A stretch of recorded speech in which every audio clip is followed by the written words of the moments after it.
Well, good morning. Here we are on a crisp winter morning at Inundo Model Farm, and we just want to talk a little bit about cover cropping today. So guys, you know that when we grew maize here, the soil was always covered. So we had all kinds of soil cover, cut grass and things that we brought in. And that's one way to do it. You can go and you can cut grass and things and put it on the soil, because we always want the soil covered. There's so many benefits to soil cover. When the mulch decomposes, it adds nutrients to the soil, right? It keeps the weeds down, so the weeds can't grow, okay? There's lots and lots of benefits. I'll give you a few other ones. So when it rains, on bare soil, rainfall, it puts a crust on the soil. It compacts the top layer of soil, and as soon as you get that crust, the rainwater runs off your field and it takes soil with it. But when you have the ground covered, you don't get that crusting effect. Soil stays on your field, penetrates the ground deeply, and doesn't run off, and it doesn't take soil with it, okay? It prevents evaporation, so when the sun comes out and bakes you, it'll bake bare soil, but if you've got it covered, the moisture in the soil doesn't evaporate, right? Also, a lot of people don't know this, but it affects your soil temperature. So when the temperature drops, when it gets cold, your blanket, just like you at night, your blanket keeps the soil warm. And when it gets really hot outside, your blanket keeps the soil cool. So it's much better for your plants to keep that soil temperature even. Other benefits, it provides a perfect environment for your beneficial insects, earthworms, that kind of thing. So the life in your soil is much better.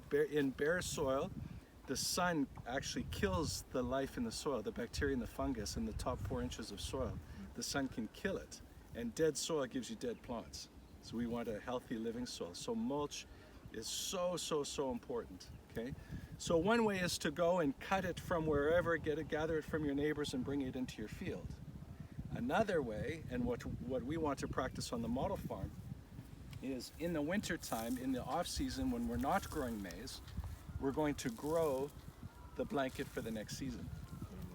So we're going to cut this today, and we're going to lay it down, and we've already got the blanket for the next growing season. You see, we're going to grow it. So when we planted the cover crop seed, we planted it in mid-March, so there was still plenty of moisture in the soil. And I had a blanket cover already on the soil, and then I broadcast the seed, and then we went through and we did a light weeding. There was some few weeds here and there, and we just went through the whole thing, and we moved that blanket so that the seeds shuffled down and touched the soil. We don't want the seeds sitting on top of the blanket. You shuffle that blanket so that the seed touches the soil, and then it can grow. Now, there's something else though, is that what we've planted here actually gives you other benefits as well. So what we've planted, there's different kinds of cover crops that you can grow. What we've planted is this is black oats.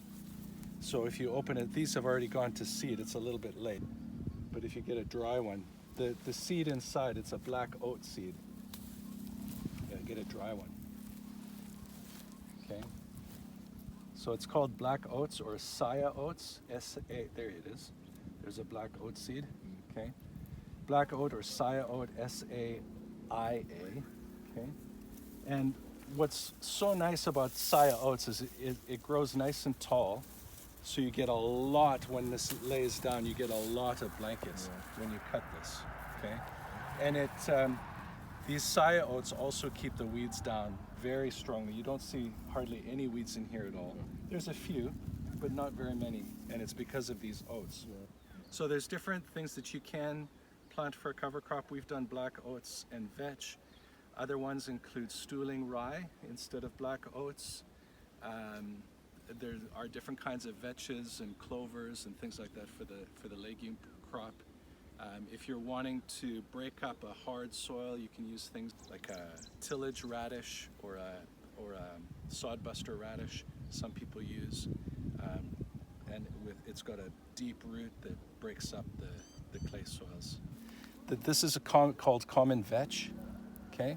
And common vetch, it's good for animals, for grazing. So if you want to grow something for animals, it's good for that. But the reason we planted it is because it's a nitrogen fixer. So this has a compound leaf, which usually when it's got a compound leaf like that, it's a legume, okay? And legumes are plants that work with the bacteria in the soil to fix nitrogen into the soil. Okay? Legumes fix nitrogen. So you see here, see this nice vetch plant? It's like a nitrogen factory. It's busy fixing nitrogen into the soil, and that nitrogen is going to be available for the next maize crop. You see? Clever. Right? So we're cutting it a bit late. Usually you cut the cover crop when it starts to flower. Some of these have already gone to seed a little bit. We're late, and we're late because we came back a month late. We've been away in Canada, right? So a few of these will go to seed, but when they come up, we'll just cut them again. But usually you cut a cover crop as it's going to seed, so that it, or as it starts to flower, so that it doesn't go to seed when you don't want it to. Okay. But we're going to cut it today, and all of this blanket is going to be ready for the next crop, next season. Okay. So the best way to provide blanket for your crops is cover cropping in the off season, like we're doing here. It's a lot less work, and while it's growing, it's providing all those additional benefits to the soil.